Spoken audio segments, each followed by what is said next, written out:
bad thing is I forgot mosquito repellent. So I'm along a stream here, so I'm going to be dead up for sure, I can tell. Good morning. Well, my idea of picking the perfect Kodak picture spot for my tent and overnight stay was maybe not so well thought out, since I put the tent underneath a tree. I thought that would give me shelter from the elements. It did, but the problem was that any dew droppings or seeds or acorns or leaves or whatever dropped on my tent last night, the sound enhanced by 1,000% because of being out in the wilderness. It made it seem like every time something hit the tent, it was some wild animal that was going to crawl through and pull me out. And my imagination was running wild with just being out in the middle of nowhere, and I swear I could hear lions and tigers and gorillas roaring around me. I'm even sure that I heard Hannibal Lecter outside my tent last night. Hello, Clarice.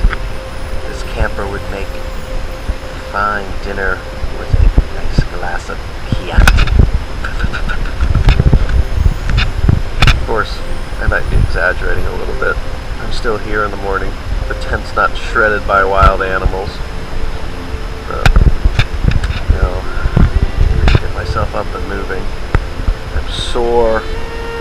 Some of the things I need to remember to bring next time are a watch. Since my phone is dead, I don't have a watch. I have no idea what time it is. Sleeping pad, because the ground is very, very hard. And a power adapter, because amazingly, in Allegheny National Forest, there is no power outlet, so I can charge everything. So I'll make a note of it. Oh, and bug spray. So, get this day rolling.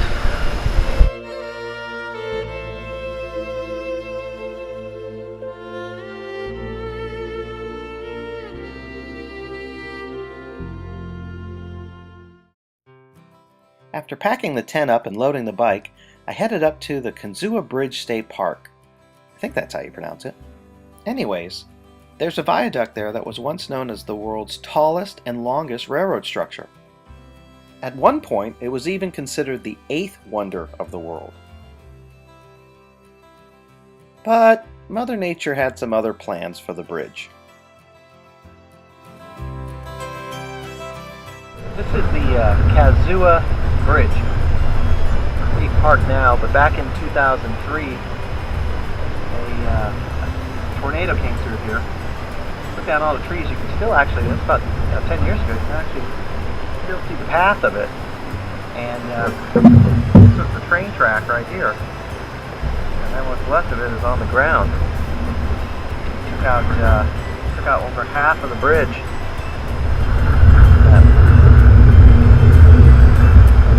At the time, they were still using it as a railroad track. It was 2,000 feet long between the boards and about 300 feet up from the bottom of the gorge. It's really hard to get a feel from the video of just how high you really are from the bottom of the gorge. Anyways, the views were just amazing, but I had to get back out on the road.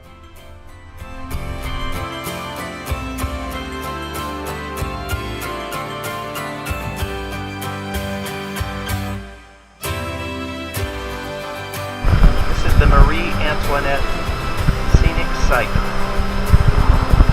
Quite the view from Pennsylvania.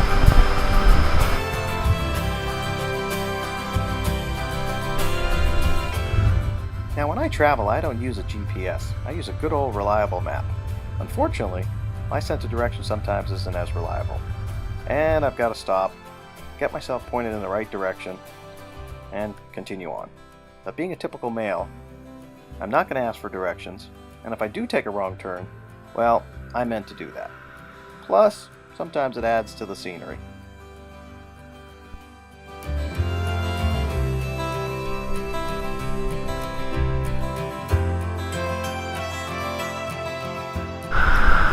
So does this place look like the Amityville Horror or the Bates Motel? I love the sign. Keep off the grass. They're doing some work to the place. Renovating. Spend the night in that place.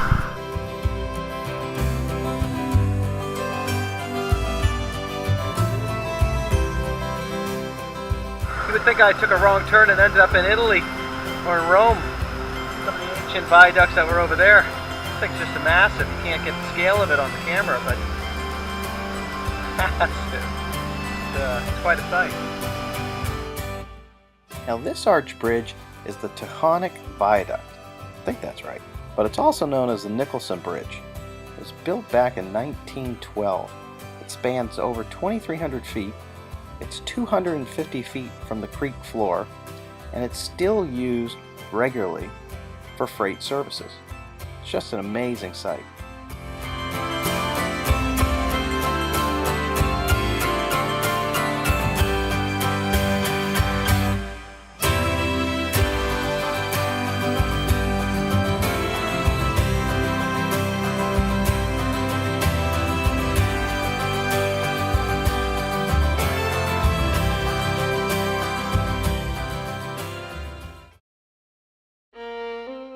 Now by this time it was after 5 o'clock.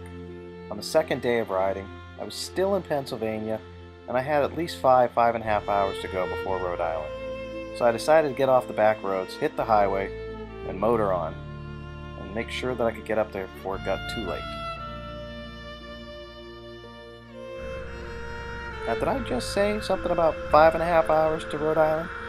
Well, turns out more like 6.5 to 7 hours.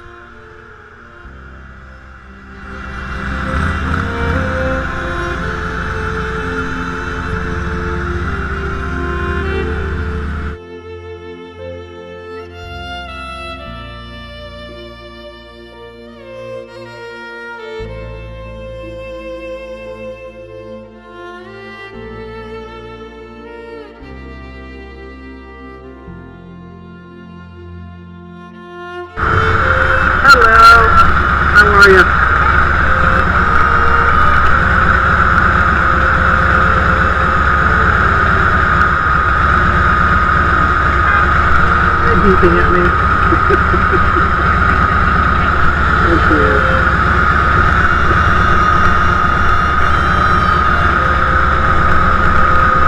Have a good night.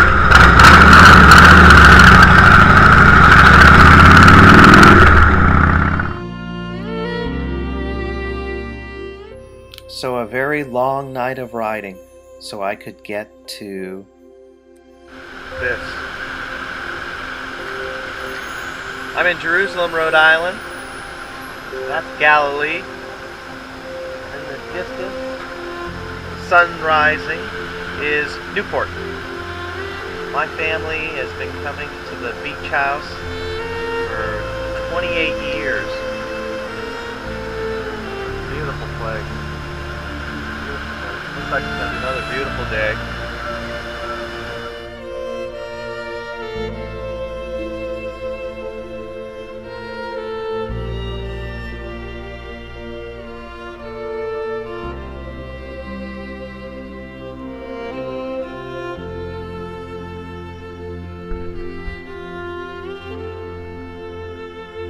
Well, if ever you get to Jerusalem, Rhode Island, and you're looking for a place for breakfast, you're not going to find a McDonald's, you're not going to find a Bob Evans. What you will find is the only restaurant in the village. That's Jim's Dock.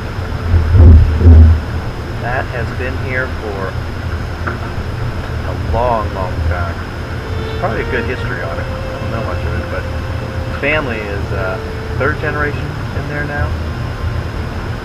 Great food, fresh fish, obviously. fun place to hang out and watch the boats go by.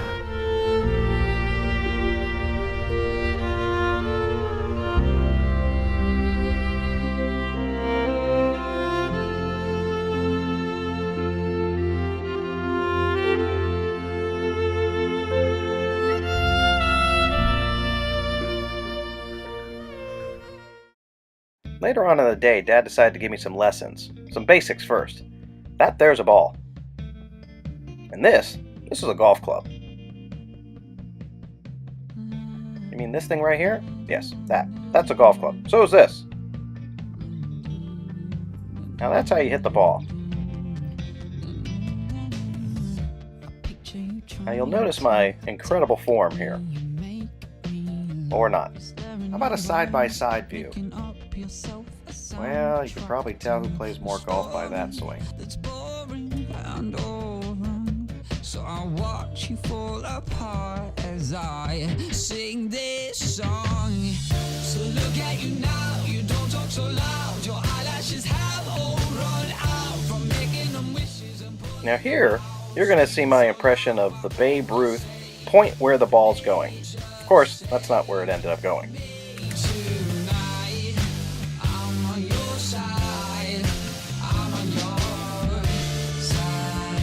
After all this practice, let's see what we look like next to each other again.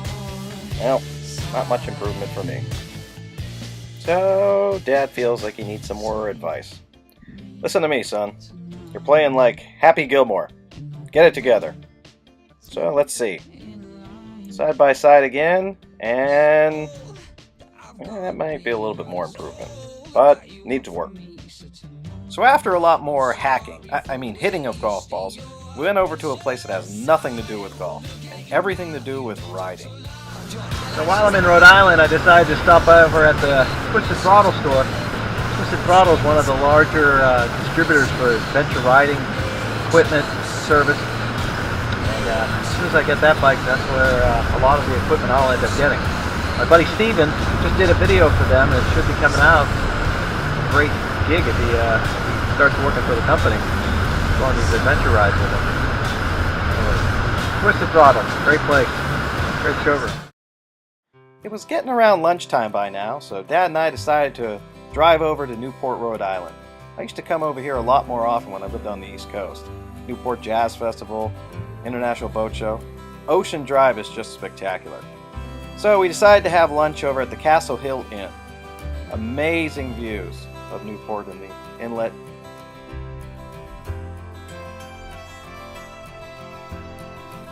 After lunch, we decided to do a little bit more sightseeing around the area. Newport has just so much history. It dates back in the 1600s.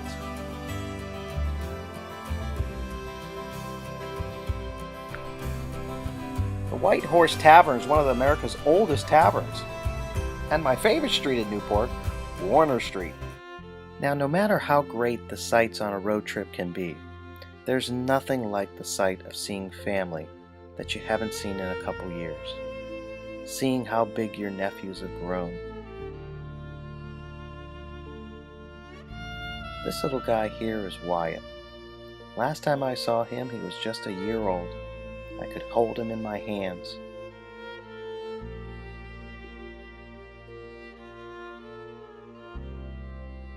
And this guy running out is Finn. He's now 5. It's amazing to see how big they've gotten. And this is my sister. And the surprise news that I got, I'm going to be an uncle again. We all sat out, had lunch. It made for a wonderful day.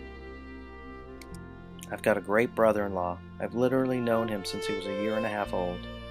And he's a great carpenter, which comes in handy since my bike had a couple issues along the ride. And there's Finn, cleaning my bike for me. As soon as he was done, he said, "Hey, Uncle Chad, that'll be $20. I was happy to pay it. It was such a great trip in Rhode Island. It was hard to leave, but the morning came and I had to pack my luggage on the bike. Head north to Maine. Look at that thing.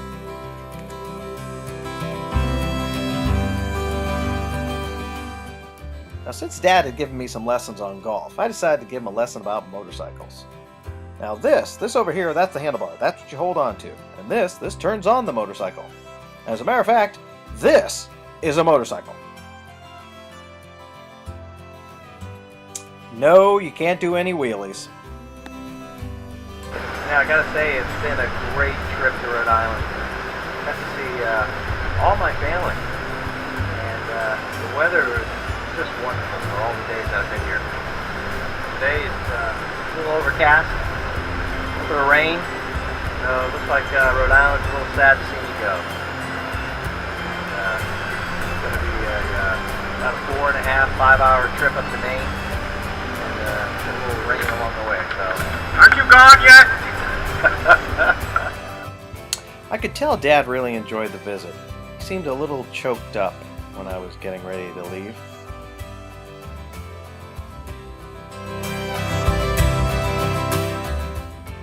Dad's a pretty emotional guy, and I'm pretty sure that when I drove away, I could see a tear in his eye. He's always full of encouragement, care, and concern when I leave on a road trip. Thanks for leaving. Thanks for coming. Drive safe. I know he's looking forward to seeing me again soon.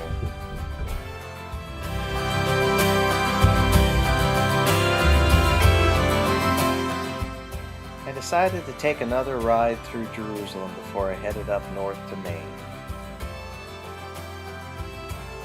Now if you blink, you're sure to miss Jerusalem. That's how small the village is.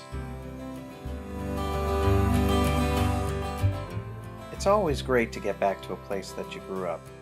There are so many memories of your family and friends spending time together.